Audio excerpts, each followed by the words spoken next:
1950년 9월 전 세계가 주목하고 우리나라 대한민국의 전쟁의 판도를 바꾼 인천 상륙작전, 그 영광의 뒤편에는 아무도 몰랐던 진정한 전투가 있었던 것을 알고 계시나요?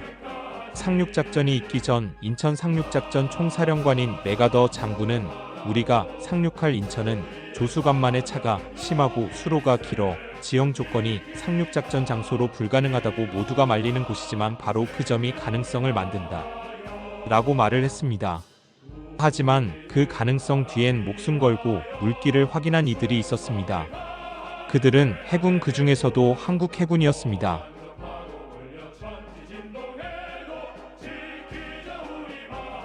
인천항에 진입하기 위한 유일한 길잡이인 팔미도 등대가 있는 인천 앞바다는 조수간만의 차가 매우 크고 수로가 매우 복잡하며 또한 암초가 많습니다.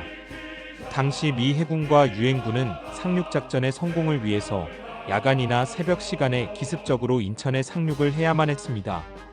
이때 인천항까지의 항로를 정확히 인도해 줄 유일한 수단이 바로 팔미도 등대였습니다.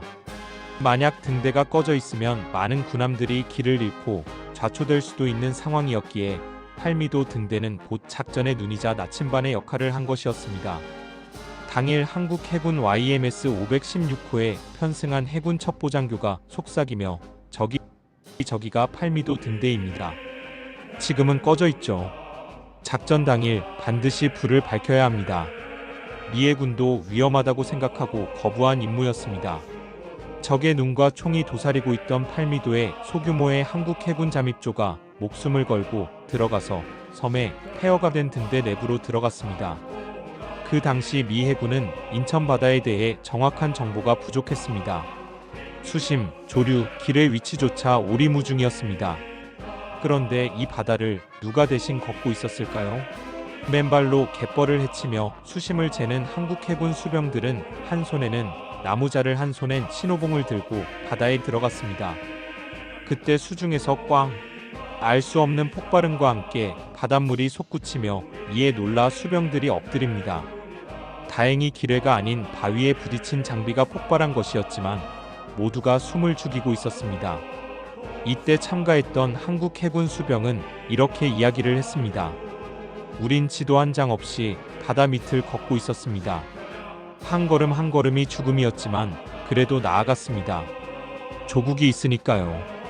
미군은 D-Day 작전 성공의 열쇠가 팔미도 등대에 달렸다는 사실을 알고 있었습니다.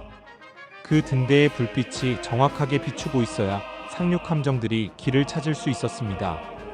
당일 새벽 2시에 등대에 잠입한 한국 해군 잠복조 6명에게는 등대의 북쪽 능선에 북한군 감시병이 있었고 작은 불빛 하나에도 총알이 날아올 수가 있었던 상황이었습니다. 잠복조가 서로 속삭였습니다. 전등 스위치 위치 기억났지? 불 들어오면 곧바로 벽에 붙어. 들키면 우리는 끝이야. 그리고 마침내 딸깍! 등대에 불이 들어옵니다.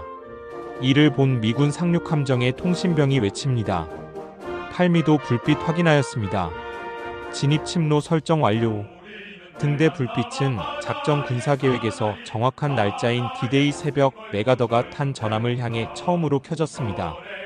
그 불빛은 단순한 조명이 아닌 승리로 가는 유일한 길이었습니다. 당시 정찰 보고서 메모에는 다음과 같이 적혀 있었습니다. 지점 수심 3.2m, 이판 가능, 위험도 보통, 등대 기준 북동쪽 400m 암초 확인.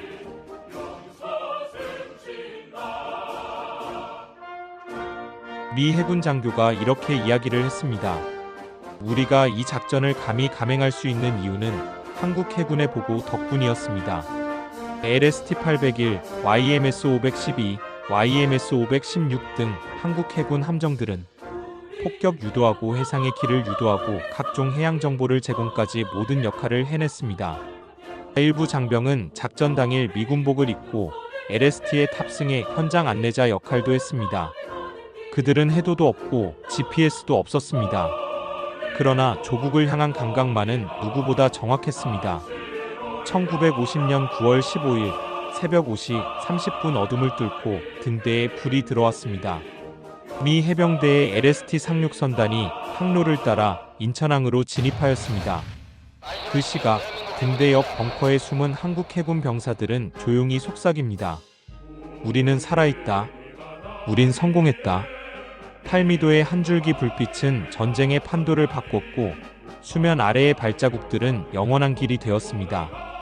다음 이야기는 서해를 지켜라 연평해전 그 시작의 불꽃에 대한 이야기로 1950년 한국 해군이 인천 상륙작전 이후 서해 도서 방어에 집중하면서 북한과의 해상교전이 점차 심화됩니다. 특히 옹진, 덕적도, 연평도 등 서해5도 지역에서 벌어진 초기 해상 충돌은 2000년대 연평해전의 씨앗이 되었던 이야기로 찾아뵙겠습니다. 좋아요와 구독은 영상을 만드는 데 많은 힘이 됩니다.